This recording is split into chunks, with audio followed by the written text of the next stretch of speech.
1 अप्रैल 2026 से बैंकिंग और income tax के क्षेत्र में एक नए युग की शुरुआत हो रही है। भारत सरकार ने 60 साल पुराने आयकर अधिनियम 1961 को बदलकर इनकम टैक्स एक्ट 2025 लागू करने का निर्णय लिया है। इसके साथ ही आरबीआई ने बचत खातों सेविंग्स अकाउंट्स के लिए नए डिजिटल सुरक्षा नियम अनिवार्य कर दिए हैं।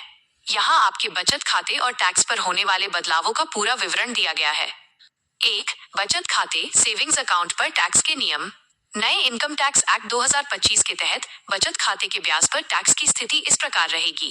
ब्याज पर छूट ओल्ड टैक्स रिजीम। यदि आप पुरानी टैक्स व्यवस्था चुनते हैं तो सेक्शन 80 टीटीए के तहत 10,000 रुपए तक का ब्याज टैक्स फ्री रहेगा। वरिष्ठ नागरिकों के लिए ये सीमा सेक्शन 80 टेराबाइट के तहत 50,000 रुपए बचत जोड़ एफडी दोनों मिलाकर है।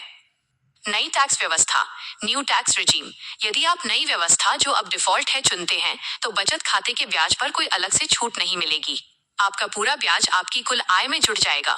टीडीएस के नियम। अब बैंक आपके ब्याज की जानकारी सीधे इनकम टैक्स विभाग को रिपोर्ट करेंगे। 40,000 रुपए वरिष्ठ नागरिकों के लिए 50,000 रुपए से अधिक ब्याज होने पर बैंक टीडीएस काट सकते हैं। 2. आरबीआई के नए बैंकिंग नियम 2026। आरबीआई ने 1 अप्रैल 2026 से ग्राहकों की सुरक्षा और सुविधाओं के लिए कुछ कड़े कदम उठाए हैं।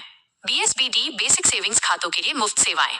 अब जीरो बैलेंस खाता धारकों को मोबाइल बैंकिंग, इंटरनेट बैंकिंग और एसएमएस अलर्ट की सुविधाएं पूरी तरह मुफ्त देनी होंगी। डिजिटल पेमेंट सुरक्षा। अब केवल एसएमएस ओटीपी काफी नहीं होगा। 1 अप्रैल 2026 से बैंकों को डायनामिक ऑथेंटिकेशन जैसे बायोमेट्रिक्स या इन ऐप अप्रूवल लागू करना होगा ताकि ऑनलाइन धोखाधड़ी को रोका जा सके।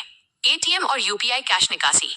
कई बैंकों जैसे एचडीएफसी ने नियम बदला है कि अब यूपीआई के जरिए एटीएम से कैश निकालने को भी आपकी मुफ्त मासिक निकासी सीमा फ्री मंथली लिमिट में गिना जाएगा। 3. Income tax slab tax year 2026-27। नए कानून में फाइनेंशियल ईयर की जगह टैक्स ईयर शब्द का इस्तेमाल होगा। नई टैक्स व्यवस्था के तहत स्लैब इस प्रकार प्रस्तावित हैं। वार्षिक आय रुपए।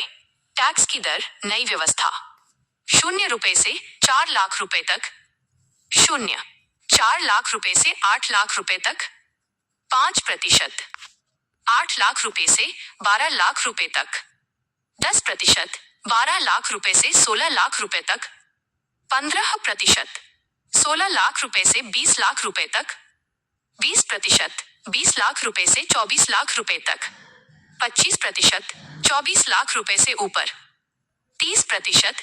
विशेष नोट। नई व्यवस्था में 12 लाख रुपए तक की आय पर 60,000 रुपए की रीबेट और 75,000 रुपए की स्टैंडर्ड डिडक्शन उपलब्ध है, जिससे 12.75 लाख रुपए तक की आय पर प्रभावी रूप से कोई टैक्स नहीं देना होगा। क्या बदला और क्या नहीं। 1. बदला कानून का नाम और सेक्शन। अब 1961 एक्ट की जगह 2025 एक्ट होगा। 2. बदला डिजिटल सुरक्षा के तरीके ओटीपी के साथ बायोमेट्रिक्स। 3. वही रहा टैक्स की दरें और पुरानी व्यवस्था की मुख्य छूटें 80C आदि फिलहाल वैसी ही हैं। क्या आप जानना चाहेंगे कि आपकी सैलरी या बिजनेस इनकम पर नए टैक्स ईयर 2026-27 के हिसाब से कितना टैक्स बनेगा?